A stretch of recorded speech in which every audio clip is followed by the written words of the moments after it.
Our spiritual lineage is a rich one, with many illustrious names stretching back to the earliest centuries. We started this journey tracing our spiritual lineage with the Celtic Church in Britain. We saw that as early as the 5th and 6th centuries, and lasting to the 12th century, there were Christians who were trying to maintain a faith based on their understanding of God's word.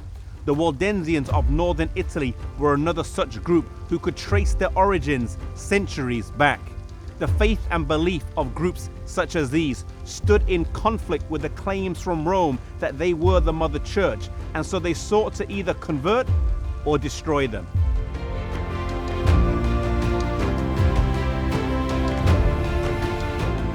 In an era of immense darkness, John Wycliffe arose, the morning star. Whilst he did not start a new church, by translating the Bible and through his teachings, he was able to peel back the layers of night that had descended during the Dark Ages. John Wycliffe was followed by Huss and Jerome, two brave men in Prague. A century later, Martin Luther arose in Germany, Zwingli in Switzerland, Farel and Calvin in France, and then Switzerland, all great men who went against the grain and remained true to their convictions.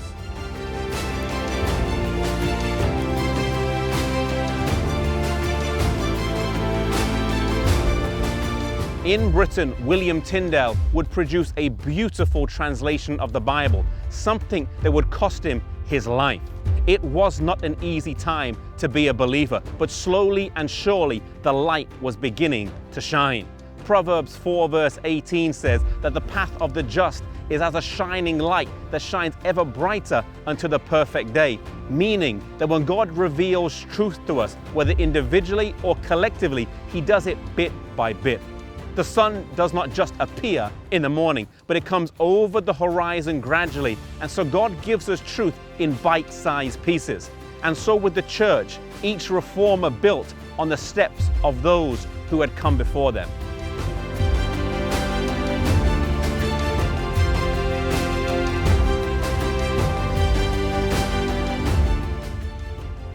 The truth of justification, sanctification, baptism, Christian charity, freedom, and the second coming all came back gradually.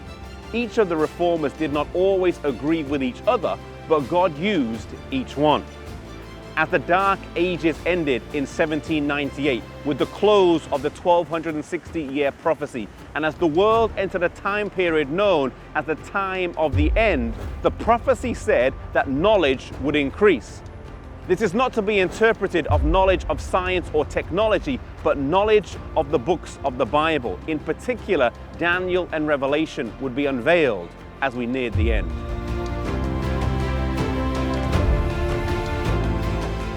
Despite the huge gains that had taken place during the Reformation, Revelation 12 points out that after the woman or the church would come out of persecution at the end of the 1260 years prophecy, that God would have a remnant at the end of time.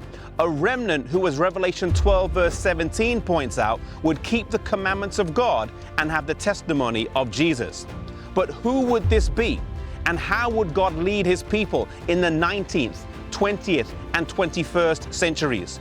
Join us next season as we continue this journey and explore our spiritual lineage through time.